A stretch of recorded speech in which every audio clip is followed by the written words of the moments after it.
पाकिस्तान जैसा माशी तौर पर तकरीबन दिवालिया मुल्क कर्ज ले कर जो अय्याशी कर रहा है, क्या हम सब उसके मुतहम्मिल हैं? हुकूमत जो गाड़ियां मंगवाती है वो जदीद मॉडल की मर्सिडीज और बुलेट प्रूफ होती हैं।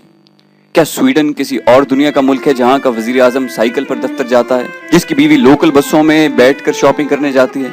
वियतनाम का सदर चप्पल पहनकर गैर मुल्की वफ्द से मिलने में शर्म महसूस नहीं करता, क्योंकि उसने अपनी साल भर की तनख्वाह मुल्की खजाने को दान कर दी। वो सदारती महल के बाग में एक हट बनवाकर उसमें रिहाइश पजीर रहा, क्योंकि उसका मुल्क उस वक्त सदारती महल के अखराजात पूरे नहीं कर सकता था। आज वही वियतनाम सनती लिहाज से जापान के बाद दुनिया में दूसरे नंबर पर है, जिसने पाकिस्तान से 5 साला मंसूबा लेकर उस पर अमल दरामद किया। अपने हमसायों की तरफ ही देखिए, तेल और मादनी वसाइल से मालामाल ईरान, अमेरिका और यूरोपीय ममालिक की पाबंदियों के बावजूद न सिर्फ जिंदा बल्कि खुशहाल है। मैंने खुद साबिक ईरानी सदर को तेहरान के एक होटल में 2-3 साथियों के हमरा चाय पीते हुए देखा। मुझे ये जानकर इंतहाई ताज्जुब हुआ कि ना तो पुलिस ने होटल को घेरे में ले रखा था और ना ही सिक्योरिटी का कोई फर्द वहां मौजूद था। होटल के बाहर सिर्फ एक स्याह कार मर्सिडीज खड़ी थी, जिस पर ईरान के कौमी और सदारती झंडे लहरा रहे थे। एक ड्राइवर था और एक बावर्दी फौजी जो गालिबन मिलिट्री सेक्रेटरी था। न ट्रैफिक रोकी गई और ना ही कोई और हिफाजती बंदोबस्त किया गया। आम लोगों की तरह वो होटल में आए, बिल अदा किया और वापस चले गए। तेहरान में कई शाही महल्लात होने के बावजूद उनका सदर एक आम से 4 कमरों के मकान में रहता है। दूसरी तरफ भारत को देखिए, आजादी और खुद मुख्तारी के इतने साल गुजरने के बावजूद वहाँ कोई प्राइम मिनिस्टर हाउस नहीं बनाया गया। जवाहरलाल नेहरू, इंदिरा गांधी, संजय और राजीव गांधी अपनी प्राइवेट कोठियों में ही रहते थे। वहाँ कोई नया पार्लियामेंट हाउस भी नहीं बनाया गया। अंग्रेजों के दौर का पार्लियामेंट हाउस ही जेर इस्तेमाल है। नया सदारती महल भी नहीं बनाया गया। राष्ट्रपति भवन यानी सदारती रिहाइश का अंग्रेजों के दौर का वाइसरीगल लॉज है, जो किसी तरह से भी लाहौर या कराची के गवर्नर हाउस या सदर की रिहाइश गाह से बेहतर नहीं।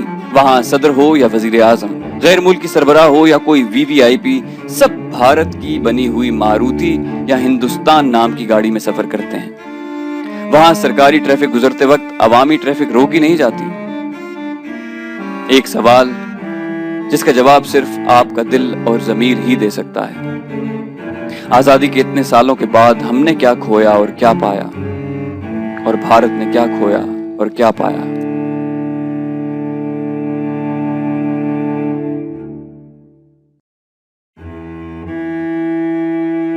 पाकिस्तान का हर बाशिंदा गैर मुमालिक के कई $100 का मकरूज है, जबकि 1 अरब से ज्यादा आबादी रखने वाले हमारे हमसाए मुल्क भारत के अफराद के जिम्मे कितना कर्ज है? खुदारा अपने गिरबान में झांकिए, जवाब आपको खुद ब खुद मिल जाएगा। तो दोस्तों, ये थे हमारे जांबाज सिपाही के ख्यालात जो 70 की दिहाई में अपना मिशन करते हुए भारत में उन्होंने महसूस किए। लेकिन इतने साल गुजरने के बाद क्या आपको आज भी लगता है कि हमारे मुल्क में कुछ ज्यादा फर्क आया है?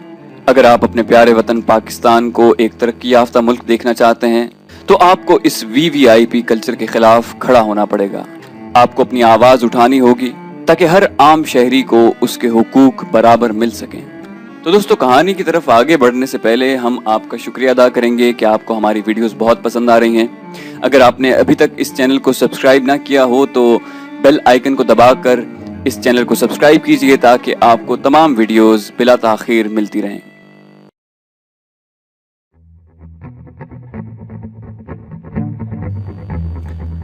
दो शामें एक ही शराब खाने में गुजारने के बाद आज शाम मेरा इरादा था कि मैं किसी दूसरे शराब खाने में जाऊं। शाम के 6 बजे के करीब मैं रिक्शा लेकर चल पड़ा और उसी शराब खाने के करीब तकरीबन 1 किलोमीटर पर वाक़े एक दूसरे शराब खाने पर चला गया। इस शराब खाने में सिख फौजियों की तादाद कुछ ज्यादा थी। सिख हो और शराब पी रहा हो तो उससे उगलवाना ज्यादा आसान होता है। फिर पंजाबी जबान भी उनके करीब होने का एक बड़ा जरिया थी। यहाँ सस्ती किस्म की शराब मुहैया थी। मैंने उसकी एक बोतल मंगवाई। कोई मेज खाली न थी, लिहाजा एक टेबल पर जहाँ 4 सिख बैठे पी रहे थे, मैंने खाली कुर्सी की तरफ इशारा करते हुए पंजाबी में पूछा, अगर इजाजत हो तो बैठ जाऊं। 2-3 सिख बैक वक्त बोले, जम बैठो जी, और मैं चंद मिनटों में उनके साथ घुल मिल गया। पंजाबी जबान ने हमें बहुत जल्द बेतकल्लुफ कर दिया। मैंने मजीद शराब मंगवानी चाहिए तो उन्होंने रोक दिया और कहा कि आप हमारे मेहमान हैं। लेकिन मैंने बसत इसरार 2 बोतलों का ऑर्डर दे दिया। मैंने मुख्तसरन उन्हें बताया कि मैं बम्बई से काम के लिए आया हूँ। ساتھ ہی انہیں یہ بھی بتایا کہ میں پنجاب کی چوپڑا فیملی سے ہوں اور میری مادری زبان بھی پنجابی ہے اور ہم لدھیانہ کے ہی رہنے والے ہیں۔ در حقیقت میرا ننیال بھی تقسیم ہند سے قبل لدھیانہ میں ہی رہتا تھا اور میں نے لدھیانہ کے محلوں اور سڑکوں کے نام یاد کر رکھے تھے۔ میں نے انہیں بتایا کہ بمبئی میں تو سب بمبئی کی مخصوص ہندی بولتے ہیں، چاہے وہ پنجابی ہی کیوں نہ ہو۔ آپ یہاں ٹھیٹھ پنجابی میں بات کر رہے تھے تو مجھے اپنے ہم زبانوں سے مل کر بڑی خوشی ہوئی ہے۔ بس یہ پھر کیا تھا، چاروں سکھ ست سری اکال ہو گئے۔ اب باتیں شروع ہوئی تو میں نے ان کے گلاس لبالب بھر دیے۔ پانی ملائے بغیر سردار صاحبان انہیں ڈکار گئے۔ میں نے پھر گلاس بھرے۔ میری خواہش تھی کہ یہ جلد نشے میں ہو جائیں تو میں ان سے اپنے مقصد کی باتیں جان سکوں۔ جب انہیں اچھی خاصی چڑھ گئی تو میں نے ان سے پوچھا کہ آپ یہاں کتنے عرصے کی ٹریننگ کے لیے آئے ہیں؟ ان میں سے 2 کی وردیوں کے نشانوں سے معلوم ہوا کہ وہ دونوں ایک ہی ریجمنٹ سے تھے اور باقی 2 مختلف ریجمنٹ سے تھے۔ ایک ہی ریجمنٹ کے 2 سکھوں نے کہا کہ وہ 3 ماہ کی ٹریننگ کے لیے آئے ہیں اور صرف 25 دن کے بعد ان کی ٹریننگ مکمل ہو جائے گی۔ میں نے انجان بنتے ہوئے پوچھا، کیا صرف 3 ماہ کی ٹریننگ میں ٹینک چلانے کی مکمل تربیت ہو جاتی ہے؟ انہوں نے کہا، نہیں جی، نئے رنگروٹ کے لیے تو ٹریننگ بہت وقت لیتی ہے، ہم تو نئے ٹینکوں کی ٹریننگ حاصل کرنے آئے ہیں۔ میں نے انجان بنتے ہوئے پوچھا، نئے ٹینکوں سے آپ کی کیا مراد ہے؟ میری معلومات کے مطابق تو ہمارے پاس روسی ٹینک ہیں۔ ایک سردار نشے میں جھومتے ہوئے کہنے لگا، باؤ جی، جیسے موٹروں کے ماڈل ہر سال بدلتے ہیں لیکن نام وہی رہتا ہے، اسی طرح سال 2 سال بعد نئے ماڈل کے ٹینک بھی بن جاتے ہیں۔ میں نے کہا کہ ہمارے پاس تو روسی ٹینک ٹی سیریز کے ہیں۔ وہ کہنے لگا، بے شک ہمارے پاس ٹی سیریز کے ٹینک ہی ہیں، لیکن اب نئے ٹی سیریز کے ٹینک آ گئے ہیں۔ شراب کے نشے میں اس نے ٹی سیریز کے نئے ٹینکوں کے نمبر بھی بتا دیے۔ میں نے فوراً ہی یہ نمبر اپنے ذہن میں محفوظ کر لیے اور گفتگو جاری رکھتے ہوئے ان سے پوچھا کہ ٹریننگ ختم کر کے اپنے ریجمنٹ سینٹر میں جائیں گے یا چھٹی پر گھر جائیں گے؟ جواب آیا کہ پہلے ریجمنٹل سینٹر میں جائیں گے اور پھر وہاں سے جہاں ریجمنٹ ڈپلوائے ہوگی وہاں جائیں گے۔ میں نے کہا، سردار جی، چائے کا کاروباری آدمی ہوں، مجھے آپ کی بات سمجھ میں نہیں آتی۔ میں خود کو بھی نشے میں چور ثابت کرنے کی کوشش کر رہا تھا تاکہ میرا کوئی سوال انہیں شک میں نہ ڈال دے۔ اسی سکھ نے کہا، او بھولے بادشاہو، ہر انفینٹری ڈویژن کے ساتھ 1 یا 2 ٹینک ریجمنٹس ہوتی ہیں۔ جس انفینٹری ڈویژن کے ساتھ ہماری ریجمنٹ منسلک ہے وہ فاضلہ ہیڈ ورکس کے قریب ہے۔ اس نے مزید سمجھاتے ہوئے کہا کہ پہلے آرٹلری والے ہمارا راستہ صاف کرتے ہیں اور پھر کبھی ہم آگے اور انفینٹری پیچھے اور کبھی انفینٹری آگے اور ہم پیچھے اور یوں دشمن کی صفوں میں گھس جاتے ہیں۔ میں نے باقی تینوں فوجیوں سے بھی خاصی اچھی معلومات حاصل کر لی، مثلاً یہ کہ T-57 کے علاوہ اسی سیریز کے جدید روسی ٹینک اور فرانسیسی AMX-13 اور PT-76 ٹینک بھی مغربی پاکستان کے بارڈر پر متعین انفینٹری ڈویژن کے ساتھ منسلک ہے۔ کچھ دیر بعد میں نے ان کے کھانے کا آرڈر دیا اور رات 11:30 بجے اگلے روز پھر ملنے کا وعدہ کر کر میں اپنی راہ چل پڑا۔ میں ہوٹل پہنچا اور ان سب اہم اطلاعات کو کوڈ میں لکھا۔ یہ میری پہلی کامیابی تھی۔